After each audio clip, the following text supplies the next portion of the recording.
Hi everyone, my name is Albert Świdziński. Welcome to another Strategy and Future podcast. And with me today is Professor Toshi Yoshihara, a senior fellow at the Center for Strategic and Budgetary Assessments in Washington.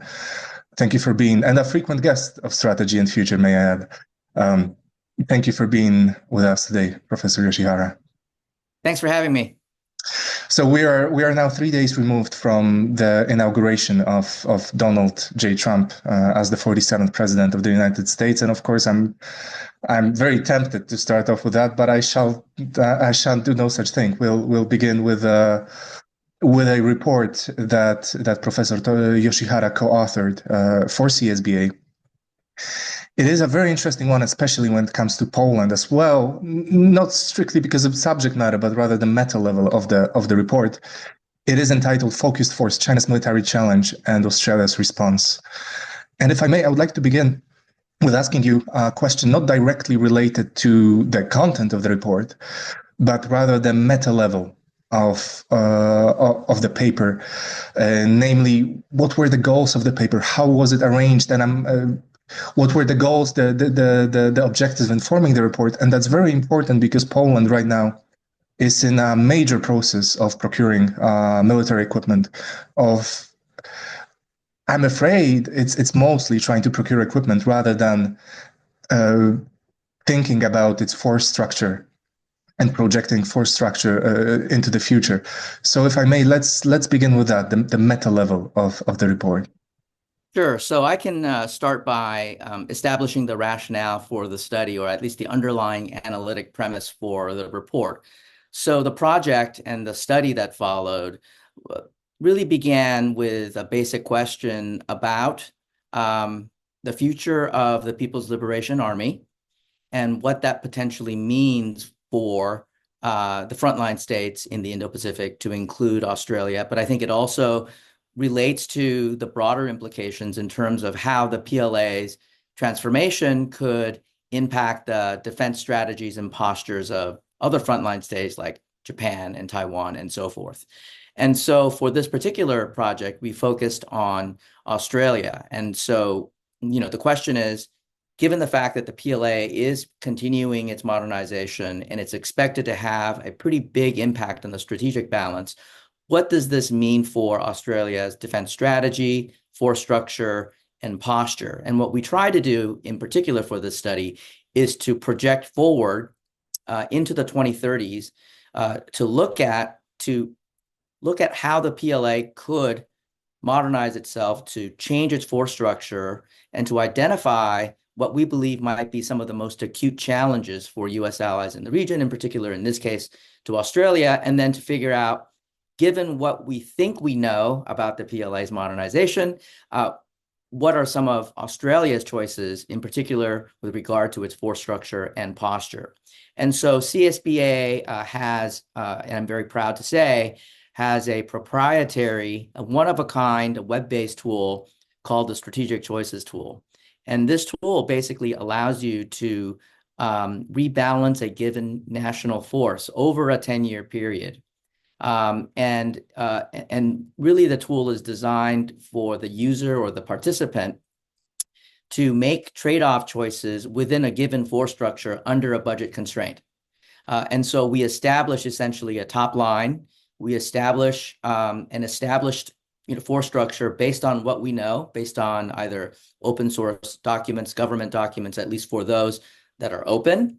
And for the China Strategic Choices tool, we actually we were able to come up with a methodology that allowed us to produce what we believe is a reasonable cost-based assessment of the PLA force structure and and to be able to project that out over the next decade. So what we did for this particular project is to pit these two national tools against each other.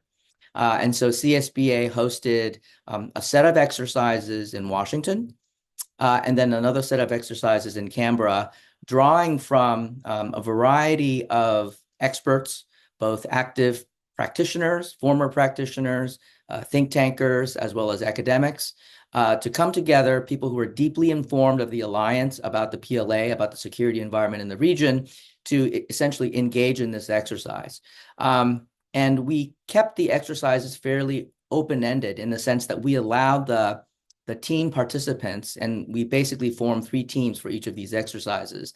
And they were essentially free to determine what were the national objectives of the PLA, what were their operational aims. And then they based on that consensus, rebalance the PLA in a way that would best structure to fulfill their national goals and operational aims. We structured the exercise in such a way that it was interactive. And so the same teams then were tasked later on to do the same thing for the Australian Defence Force. In other words, they were given fairly open-ended guidance about the kinds of assumptions that they had about Australia's defense policy, about Australia's longer-term national aims and operational aims, and then rebalance those forces with an eye to the rebalanced PLA force that they had just constructed. So this interactive action-reaction cycle, if you will, I think provided a basis for thinking about how Australia could productively respond to what those team members thought were the most acute challenges for Australia, and of course, in the broader context, the Australia-US alliance. And so again, to get back to your question about the meta purpose of the project is to understand the PLA challenge over the next decade and how some of our allies can best respond to those challenges, either independently, using their independent sovereign capabilities, but also in conjunction with its allied partner, the United States. So it went beyond simple analysis of procurement programs, right? You had 6 teams altogether, if I'm not mistaken, 3 in Washington and 3 in Canberra. So also very different outlook, right, when it comes to certain set assumptions about. One thing that struck me a lot was that all 3 Canberra teams canceled the AUKUS, which is a massive thing. But perhaps the most interesting thing was that there was an underlying focus on more than military force, right? It was based on trying to set political or assume certain political goals for the PLA and the way to respond to those, and only that could then yield discussions on force structure, right? So that's right, and so I think the strategic choices tool is really a means to larger analytical aims. And so I think we make very clear in the report, and it's worth emphasizing here, is that the rebalanced force and the process in rebalancing those forces were not predictions of exactly what the PLA will look like 10 years from now and what the ADF will look like 10 years from now. Really, the rebalancing exercise itself is to create an opportunity for the team members, as you mentioned, discuss assumptions underlying China's national objectives, its defense strategy, and so forth. And that by surfacing those debates, that becomes a kind of an analytic foil with which to conduct further independent analysis. And this is what we try to do in the report, is to lay out not only the exercise results and some of the really interesting debates, discussion, consensus, and disagreements that emerged from the conversations during the exercises, but then we added analytic value by saying, well, while the team seemed to see the PLA and China going in this direction, CSBA, the analysts involved in the project, see it in a slightly different way, right? And to say there's then this, it highlights sort of a degree of uncertainty, or at least bounding the problem, which is that the consensus may be here through the exercises, but CSBA, potentially at least people involved in the project like me would say, well, however, on the other hand, there are those who might argue this way in terms of that set of assumptions. And that allows us to pound the problem set and say, and then identify essentially the degree of uncertainty we have either about CCP intentions or the future trajectory of the PLA. And you can apply the same kind of logic to uncertainties about the future direction of the Australian Defence Force as well. Through this, in my view, obviously I'm biased, a rigorous analytic process that is that seeks to very transparently surface those issues through these team debates and discussions. Mm-hmm. I would like to get to for example, you listed, I believe, 5 key problems when those uncertainties relating to China's strategic positions, to its moves. But I can't escape the observation that this probably a game like this should be a starting point for any force procurement deliberations within national governments. It really should. And I'm saying this as, well, I hate to say as contrasted, but I'm afraid this might be the case with the way Poland has procured a lot of its equipment. And so the question is, have you done such exercises before for other states, maybe not maritime environments and more land focused ones? Yeah, so I think, one of the great things about the strategic choices tool, in terms of its interface, and in terms of the database, and in terms of the structure of this web-based tool, is that it actually gives CSBA a lot of flexibility in adapting them to different nations, different armed forces. And so we have, in fact, a set of strategic choices tools for our allies in Asia, but also for our allies in Europe. And to sort of give the audience a little bit of the context and the background to the strategic choices tool itself, it was developed actually over a decade ago in response to the fiscal constraints confronting the United States a decade ago with sequestration. So the tool was actually designed to address U.S. policymakers' choices in the era of fiscal constraint. And so we built the tool beginning with the U.S. Armed Forces.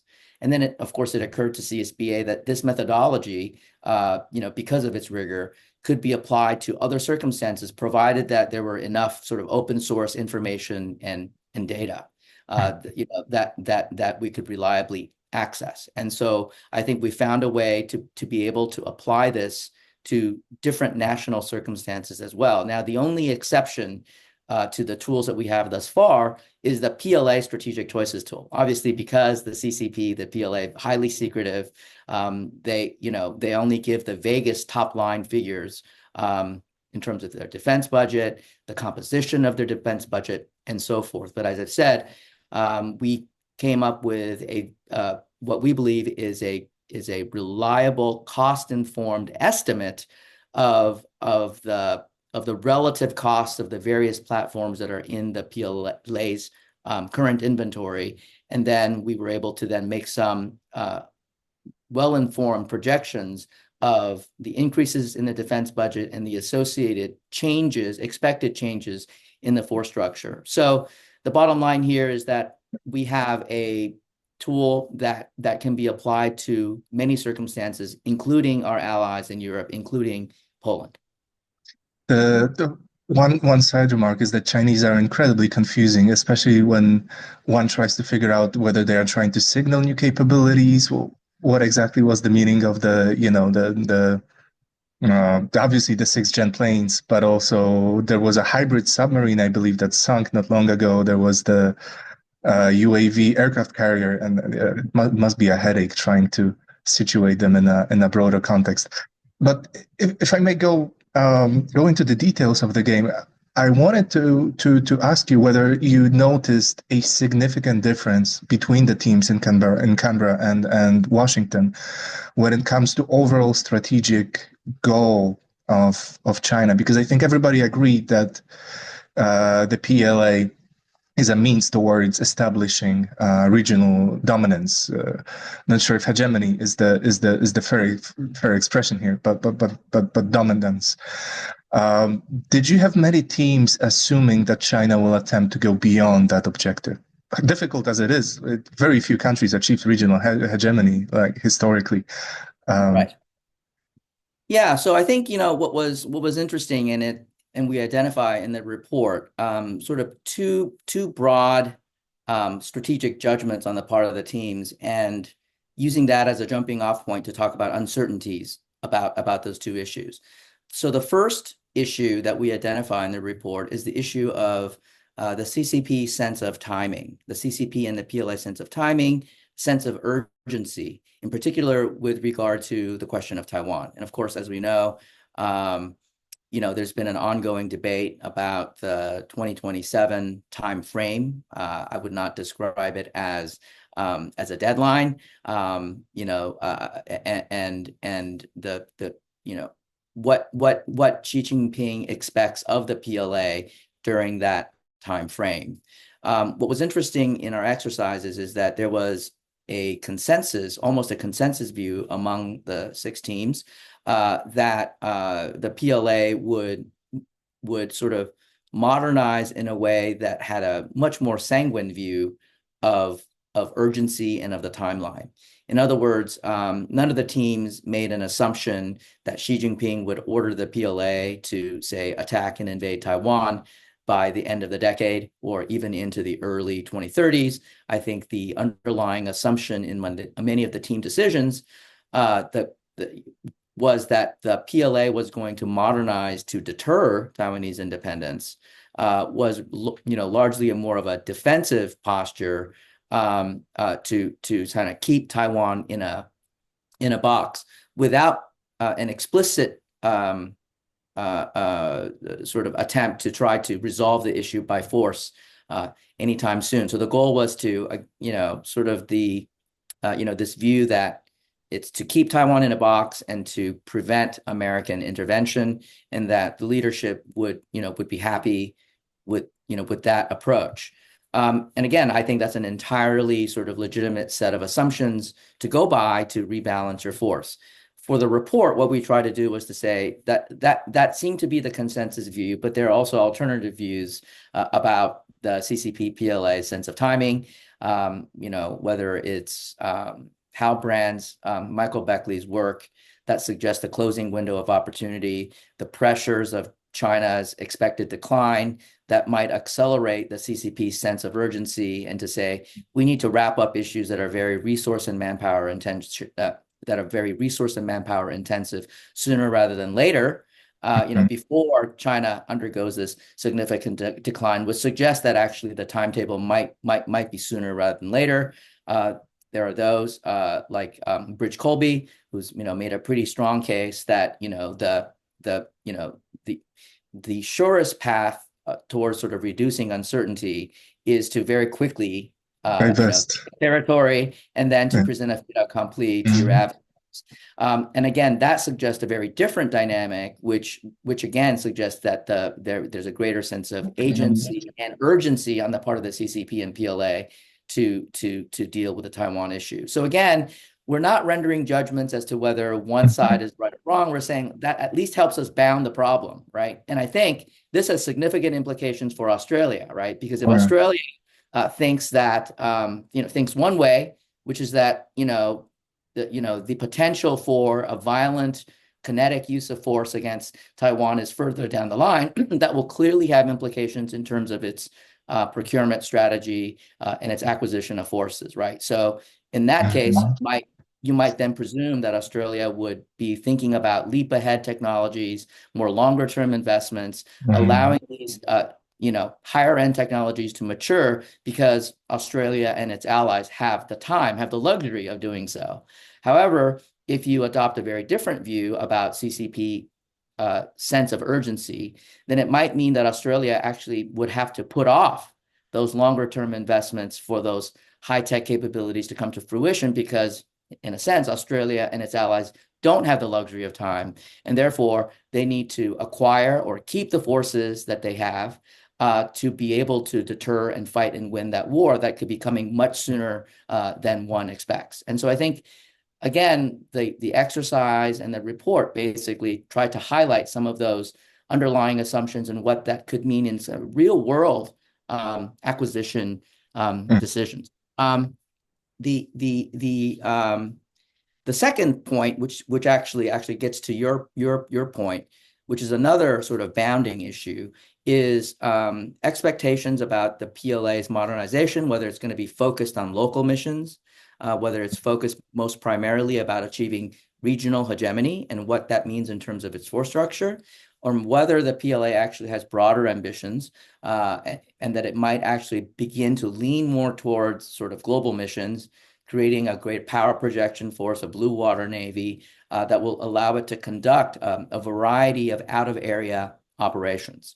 And again, in the set of exercises that we had in Washington and Canberra, I think all 6 teams tended to focus on the local mission. In other words, they focus on sort of expanding and investing and doubling down in China's sort of A2AD posture, right? Which is, again, designed to impose costs on U.S. and allied operations near and around the first and second island chains. In many ways, the doubling down of the forces that they invested in was really to construct what you might call a hyper anti-access area denial force, while in fact, sort of delaying or even canceling some of what many of the teams consider to be prestige programs like aircraft carriers. And so again, that force posture might tell us something very different about China's ambitions, which is to start locally and to focus on local missions and to be more narrowly focused on the Western Pacific area in particular. I think there's an alternative, and it's one that we highlight in the report, which is that if you actually look at, for example, the Chinese Navy's doctrine, the Chinese Navy's publicly stated strategies, if you look at the Chinese Navy's force modernization, the Chinese Navy seems to be going in a rather different direction, right? Which is a focus on multi-purpose, high-end, high-performance power projection capabilities, either in the form of aircraft carriers, in the form of large surface combatants like their Type 055 cruisers and their Type 052D destroyers, a steady buildup of its combat logistic fleet, and of course, a steady buildup of its amphibious assault vessels. Some of these are likely going to be the largest in the world, certainly on par with U.S. big deck platforms. And so again, that might be indicative of China's longer term ambitions. Now, which is to have a more permanent presence in theaters outside of the Western Pacific. Now, that does not mean that necessarily mean that China therefore has these sort of global hegemonic ambitions, because as you state, historically speaking, the pathway towards global hegemony is regional hegemony first, and China's not there yet. And so the question is, how does the CCP-PLA think about achieving regional hegemony? Is it through a very focused, localized, mission-oriented force, or is it one that's a combination of sort of a hyper A2AD force on top of a globalizing or globalized PLA that is operating, potentially capable of operating in multiple theaters at once? Sure. Interesting. I can't get away. I'm more grand strategy focused, and I have to say that again, from China's perspective, achieving regional hegemony is a very tall order. It's far from certain that it can achieve it even without the current U.S. Grand strategic objectives. Even sans the U.S. as extending deterrence and trying to retain primacy. I can't forget Mearsheimer pointing out that the U.S. managed to achieve regional hegemony because it was extending into vacuum, largely speaking, and that is a very, very far-fetched. It's a very far cry from where the Chinese are. And no, I know this again diverts from our conversation, but knowing this, do you think the Chinese are truly determined? Is it their way of thinking about their strategy to seek regional hegemony under current circumstances? Yeah, I mean, I certainly would not think that China's ambitions to achieve, regional hegemony would be a cakewalk. Not only does China face what it sees as its greatest obstacle to that ambition, which is the United States, as the leading power in the Western Pacific region, but also because, of course, China faces a constellation of frontline actors who are no slouches themselves, including Japan, South Korea, Taiwan, Australia, and others. Vietnam, for example, is certainly no pushover, not a formal ally of the United States, but certainly an emerging security partner of the United States. We are, of course, seeing the Philippines pushing back despite its material weaknesses.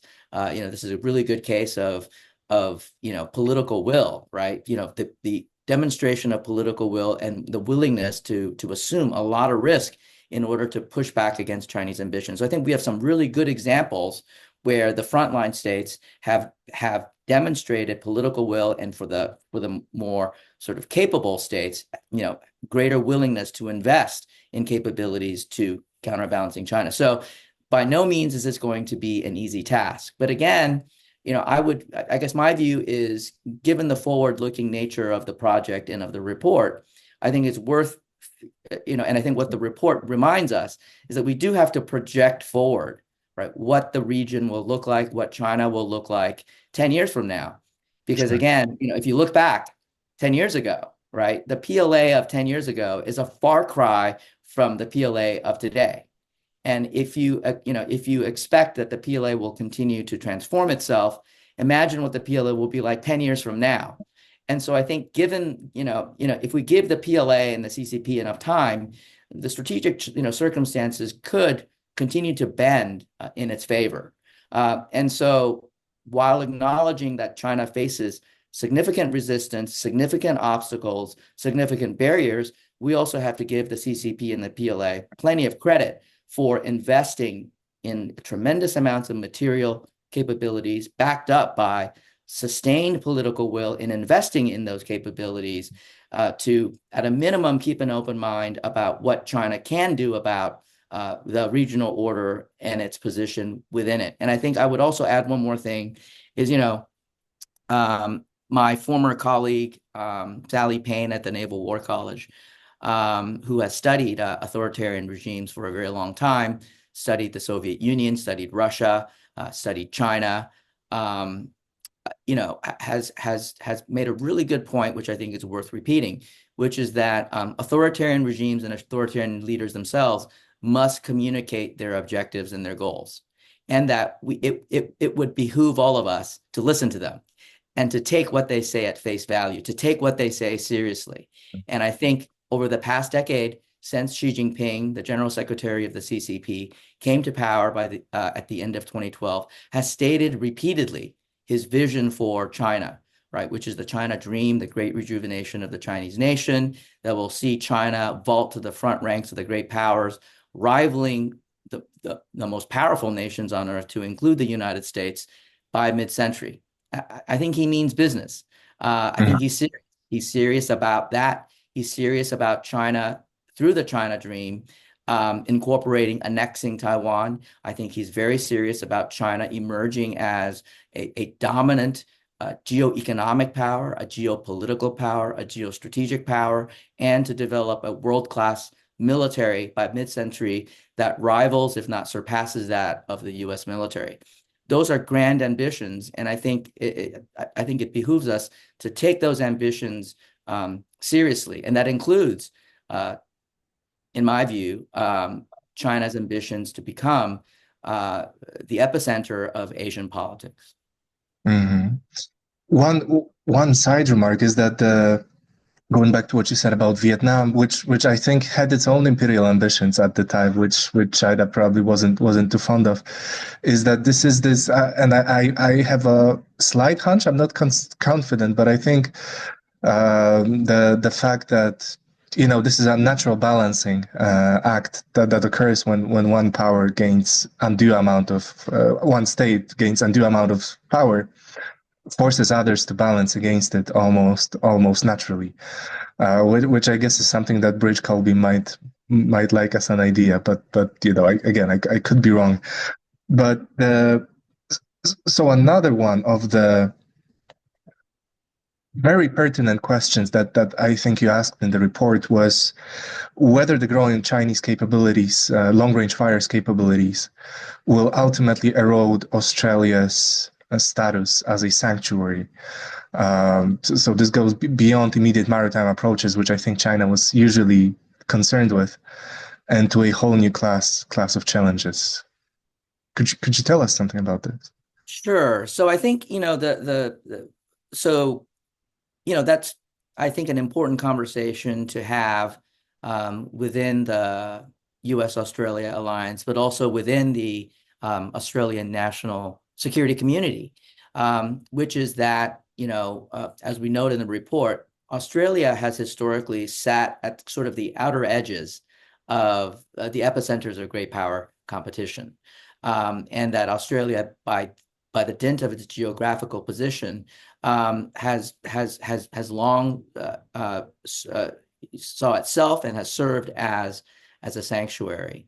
But what we are seeing, of course, with the PLA's modernization is that areas that we once considered to be sanctuaries, we can no longer take for granted, in terms of that status. And so we, in particular, identify the PLA's modernization that rendered Guam, for example, as an area that no longer can be taken for granted as a sanctuary.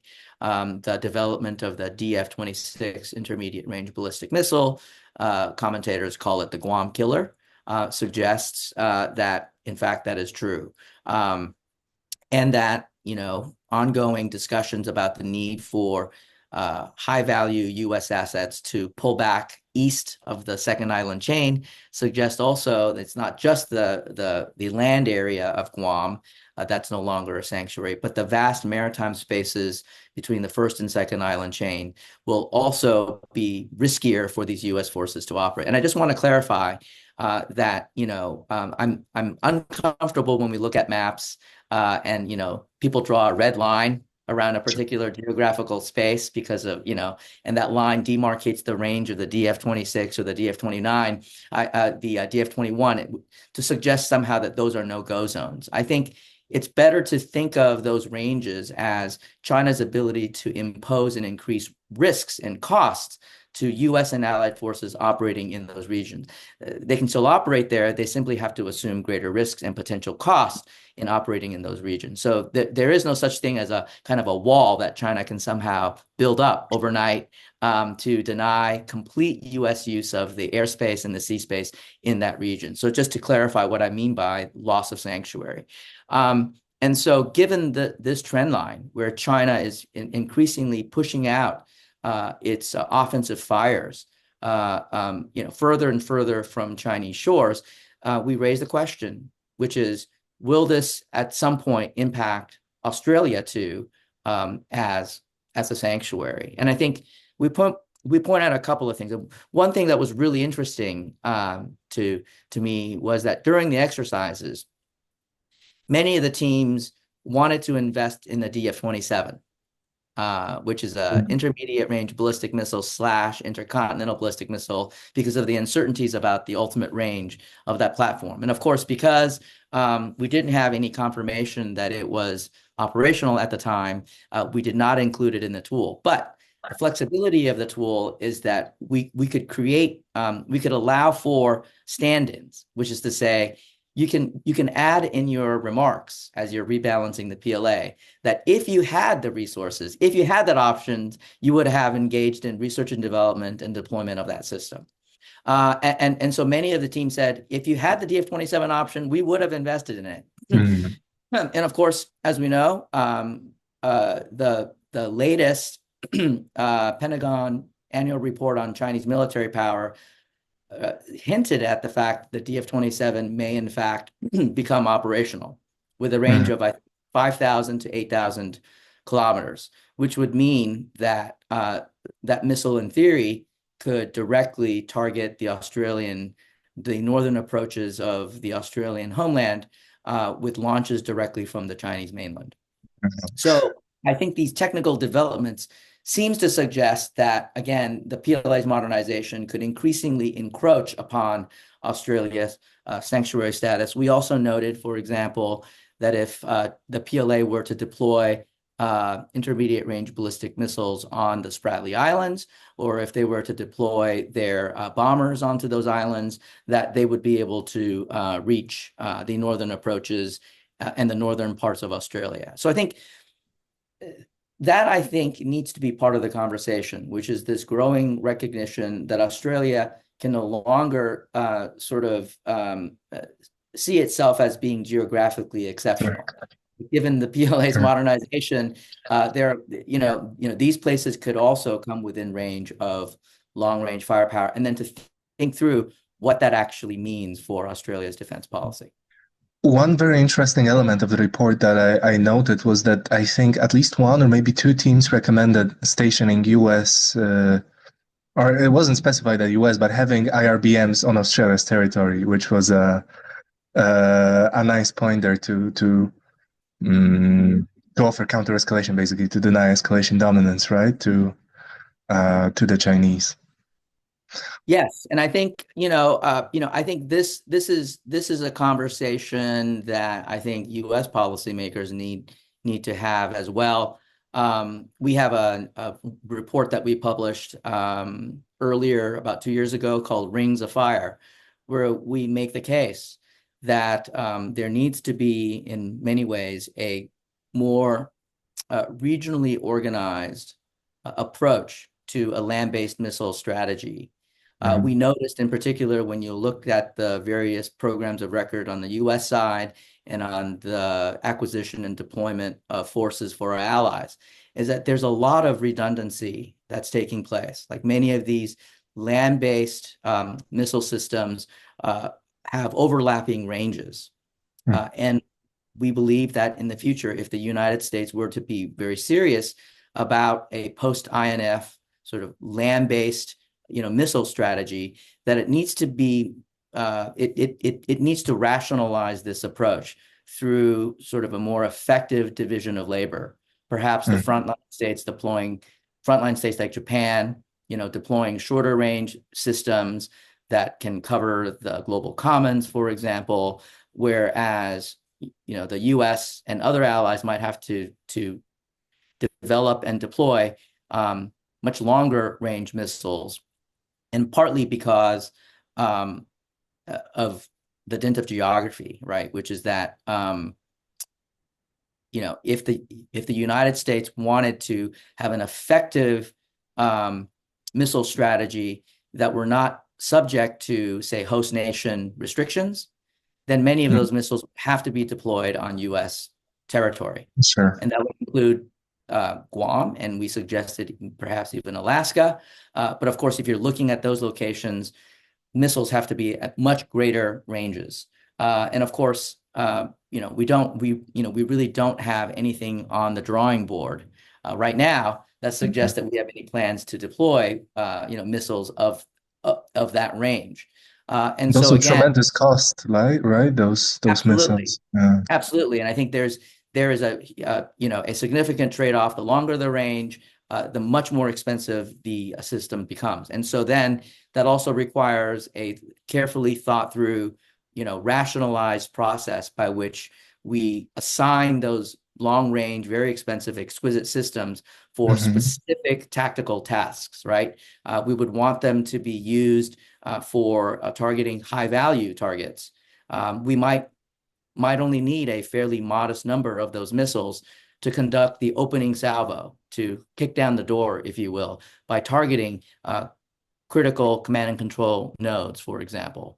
And so I think thinking through the division of labor between the missile systems, but also thinking through the division of labor between U.S. and its allies in the Western Pacific, I think will be absolutely essential, given the geographic realities of that region. And so we thought that it was very interesting that some of the teams in Australia were open to rotational deployments of this future unplanned, intermediate range ballistic missiles that would presumably have the kinds of ranges to have a real, battle space impact if they were deployed in, say, Northern Australia.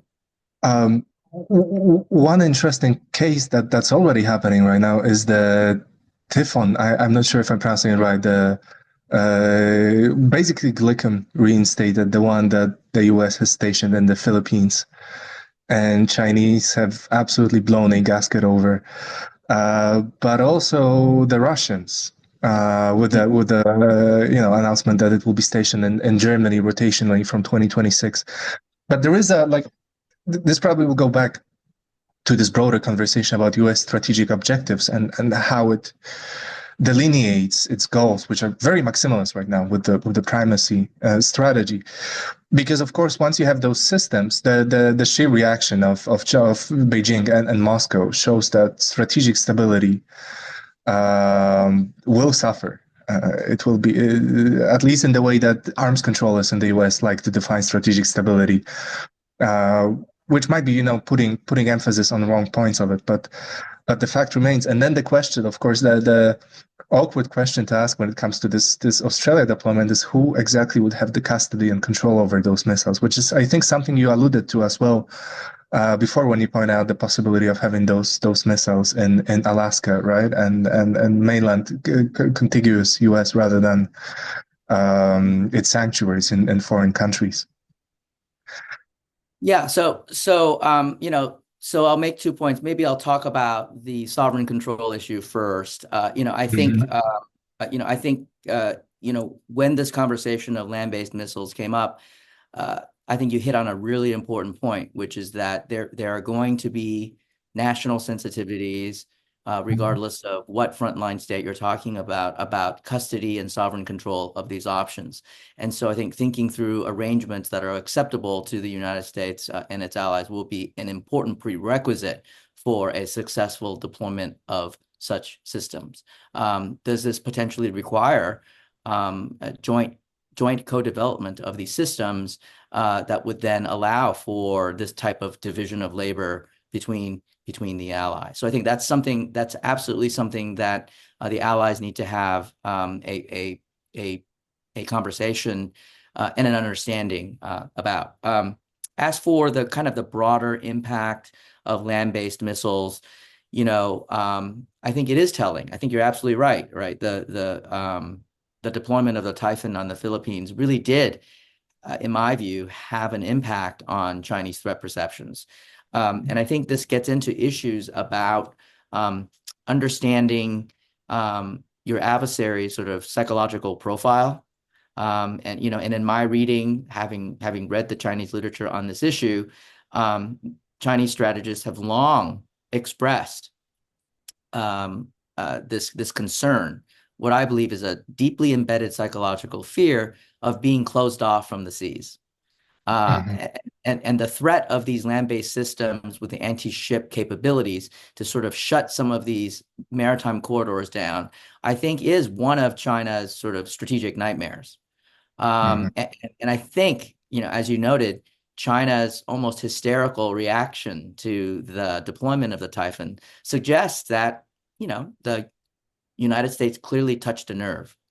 And I think it's worth noting also, it isn't just this psychological fear of being closed off from the sea, or what some have called a sea lane insecurity.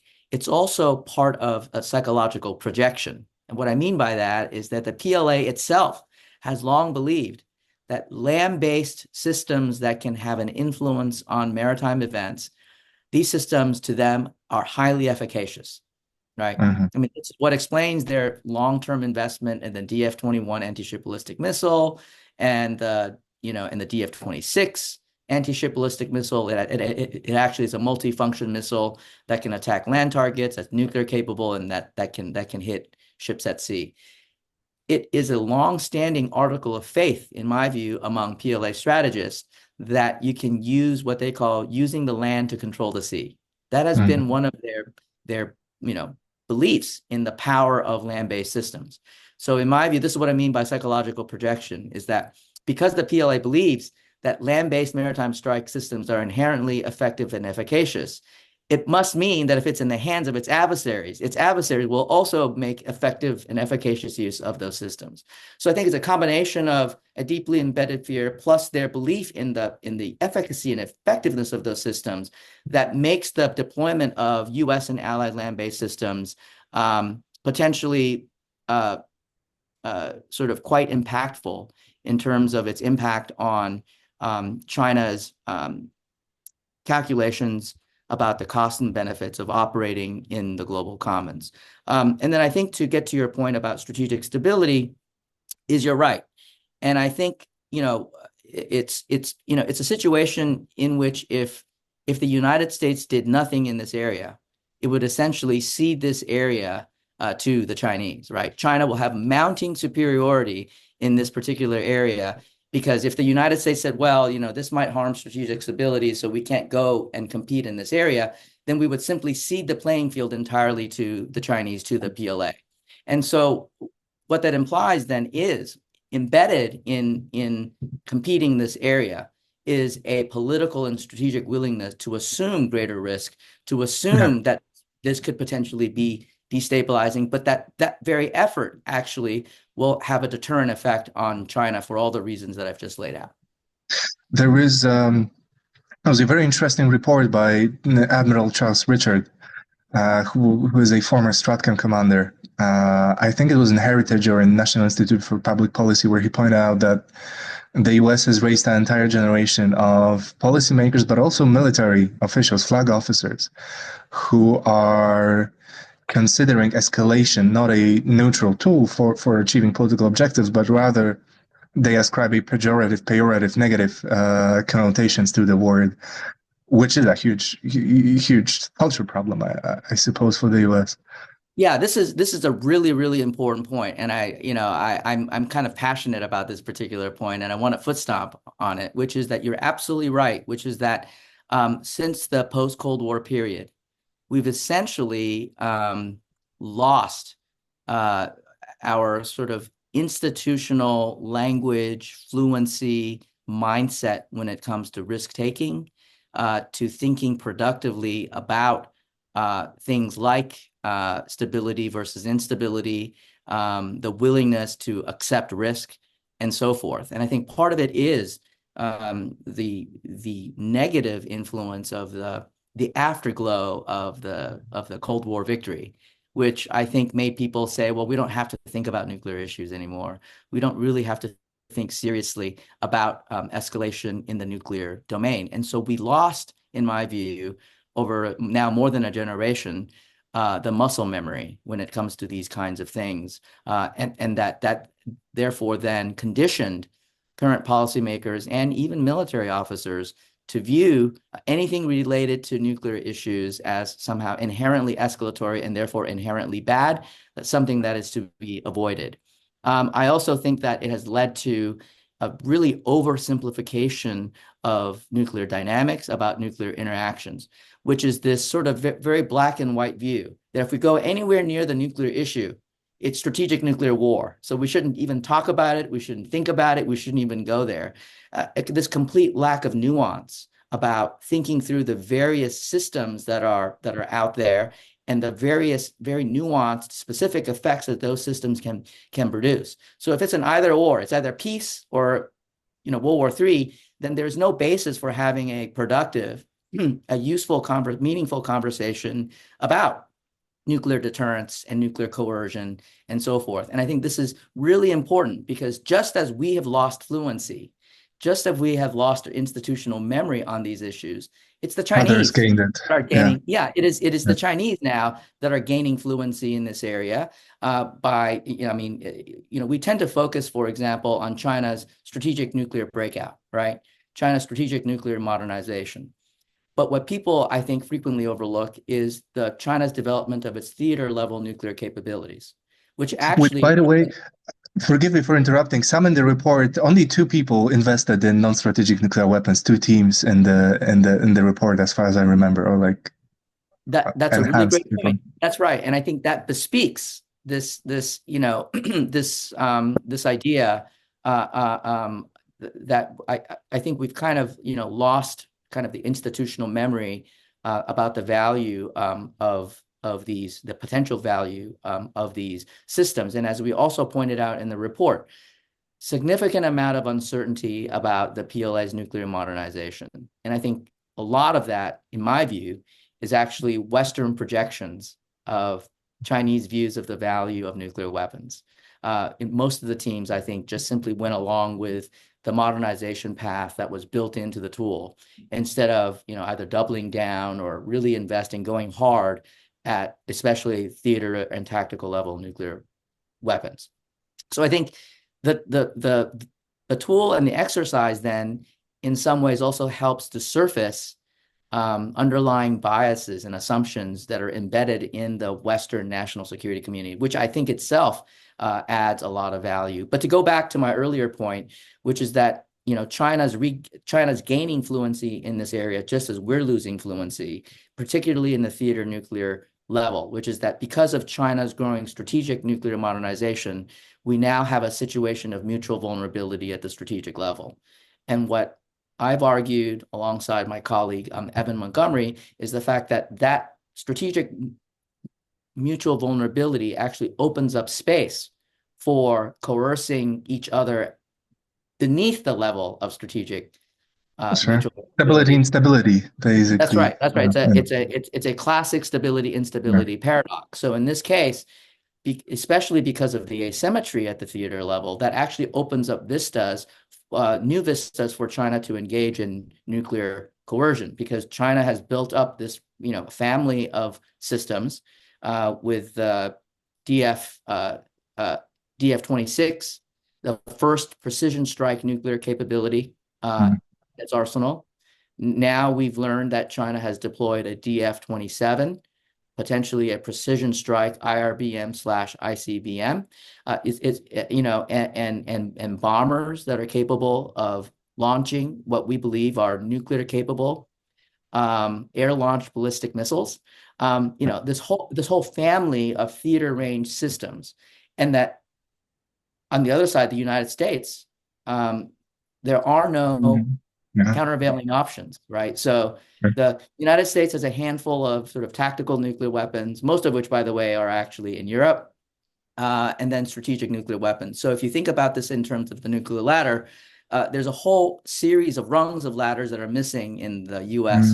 their arsenal, while China is building up those middle rungs. And so that asymmetry, in my view, suggests that it opens up possibilities that China might seek to exploit that advantage to try to, for example, coerce and intimidate U.S. allies in the region, like Japan, right, to get Japan to back off, say, during a crisis over Taiwan, and it's designed specifically to, like what happened in the Cold War in Europe, to decouple the United States from its allies, because these theater range missiles don't harm the American homeland. It raises these classic questions about, are you willing to trade LA for Tokyo?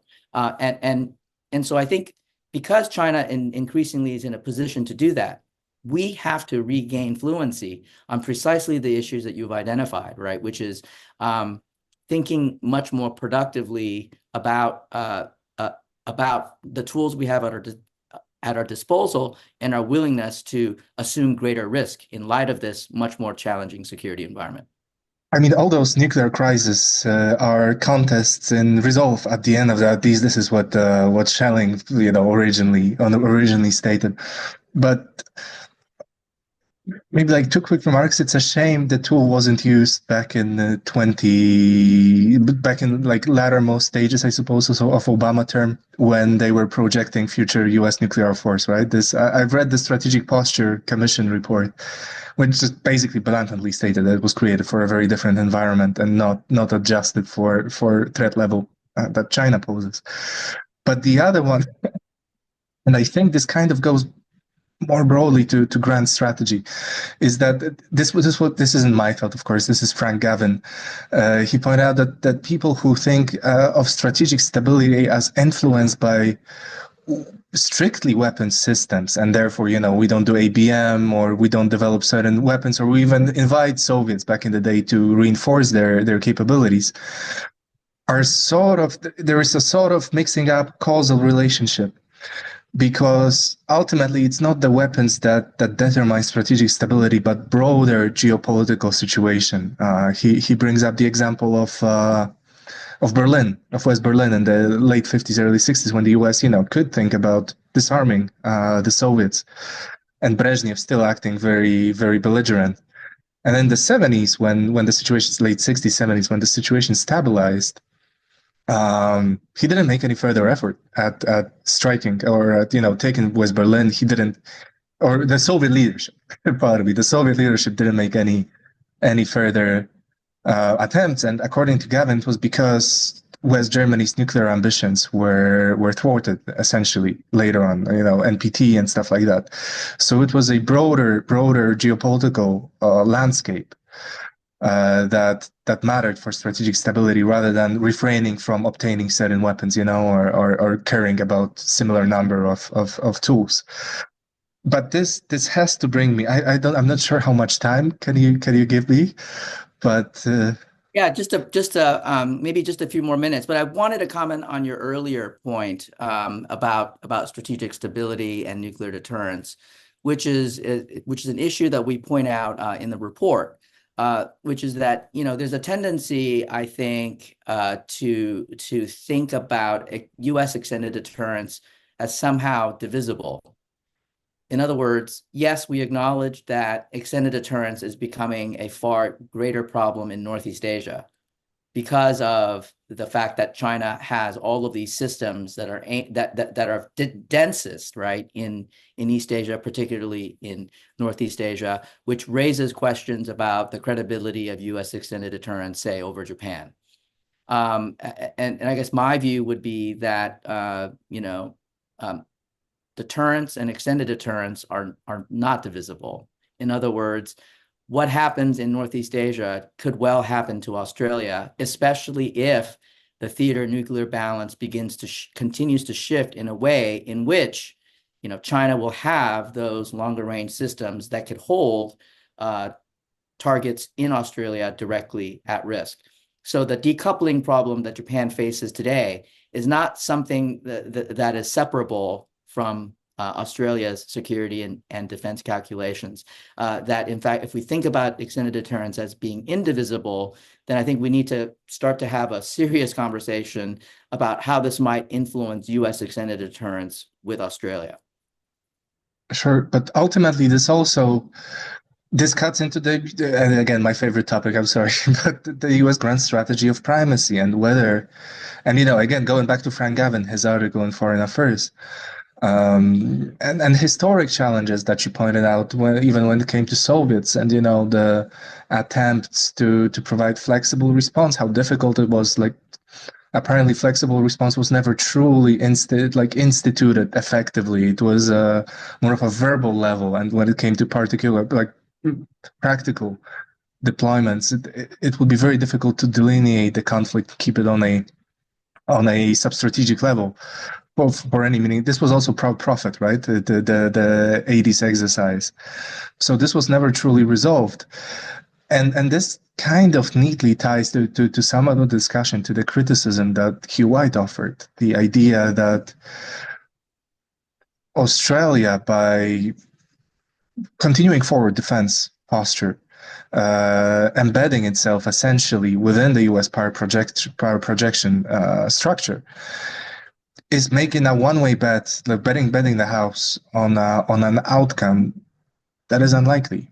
That is the U.S. upholding its current position in the face of all the risks related to extended deterrence, equaling military capabilities, the distance, the tyranny of distance in the Western Pacific, and limited ability of the United States to uphold its position. So it's a risky bet. But I think the underlying assumption in the report was that this is the decision Australia makes, rather than focus on alternatives. What is your view on this? Do you think this can do it?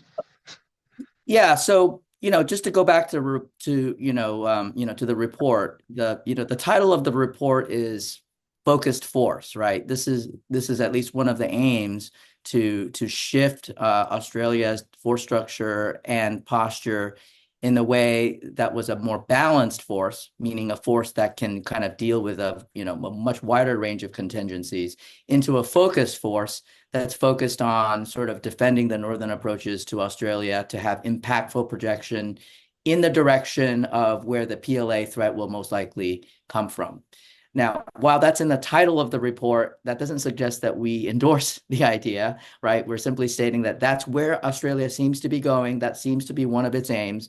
And the exercises were in many ways designed to sort of bring to the surface both the advantages, but also some of the risks, right? So, if you're doubling down on a deterrence by denial strategy, what are the opportunity costs from that, right? Sure. So, essentially, what are the opportunity costs of shifting from a balanced force to a focused force? And so I think what we try to do with the exercise is to highlight some of those costs. And I think one of the points that we were able to identify through some of the really interesting discussions among the teams was sort of what's the floor beneath which Australians will not go below in terms of trading off their forces to become a focused force. And one of the areas that came out of that was fascinating was, pardon? ISR, right? Well, that of course, but one of the really telling parts of it, which I think really showcased the tension between a balanced versus a focused force, is the Canberra-class amphibious assault ships.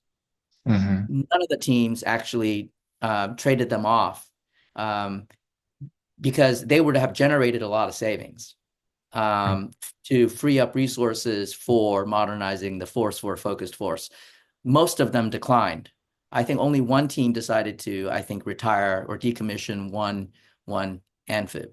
The reason for that is because Australia recognizes that it needs a more balanced force, because those forces obviously would not be particularly useful in the scenario that we highlighted, which is operating in a hyper A2AD environment, not very survivable. But because Australia defined its security and its defense policy in a much broader terms, right?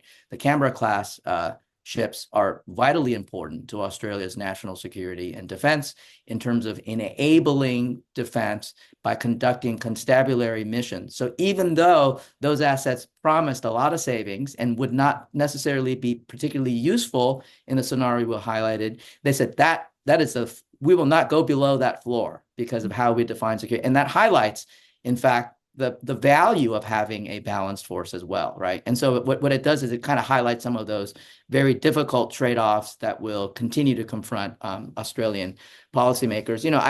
I think to the point about 𝗪 is, to think about, if you again agree with my hypothesis about China's ambitions of regional dominance and what that vision entails, what that order will look like, right? Which is to think through the counterfactual analysis of what the consequences of Chinese dominance, right? Is that a world that the frontline states want to live in?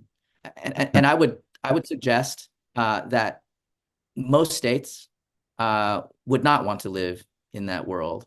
And living in that world will require significant amounts of compromises, strategic compromises that will, in fact, worsen the security environment. So, one of the things that I think 𝗪𝗧 advances in his writings is a kind of a sort of striking a grand bargain, right? So, if our goal is to avoid great power war, then we have to come to a grand bargain, a condominium, if you will, in which the United States and China and U.S. allies and partners come to an agreement beforehand about what the order will look like. That order potentially necessarily might mean, basically trading Taiwan for this grand bargain, right? Letting China have its way over Taiwan as almost a prerequisite for agreeing to this order in advance. Again, does that really Sure. hold promise for a more stable future? It depends, right? If you believe that once China has Taiwan, that China will be satiated and that you can draw a firm line around Taiwan and that's it, maybe. But what if we're wrong, right? Sure. So the consequences of being wrong on some of these issues are so consequential, right?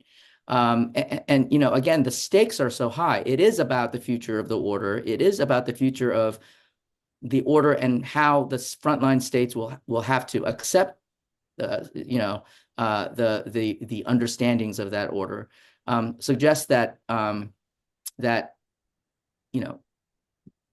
well, at least explains why the frontline states are pushing back as much as they are today.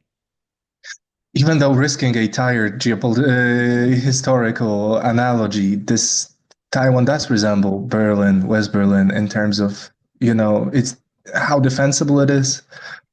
I mean, I remember Kennan and Kennedy, and I think even McNamara being really annoyed with West Berlin. Like, they had to hold it. They knew, they have to hold it. But it was only made possible by nuclear weapons, essentially, by, forward stationing US troops as hostages, essentially.